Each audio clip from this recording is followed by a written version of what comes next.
Pagkanindot kita sa weather karon, init siya tapos ang hangin bugnaw kay padung na sa winter. So namin buhaton karon guys. Mag-gardening me. Sige, pagawas pa ni Jomar ang iyang sakyanan para makalihok ng tarong. So karon guys is manghibot mig mga sagbot o mga patay na dahon sa karon. So din yung part, yeah, nalimpyuhan na siya last week. So ang project na sad niya buhaton is dinhing aside. Diba? Daghan ka siya sagbot. Ang mga nindot nga mga tanom is natabunan na gyud siya sa mga sagbot. Oh, ayan. Si Jomar na ginahinay nagpangipot. Tabangan na to siya guys.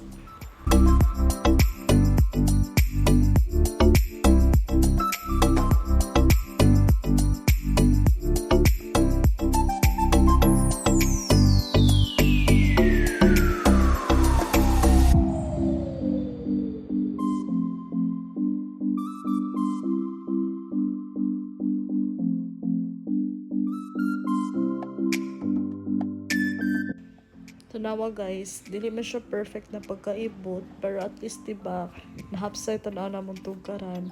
So this is it guys. Thank you for watching.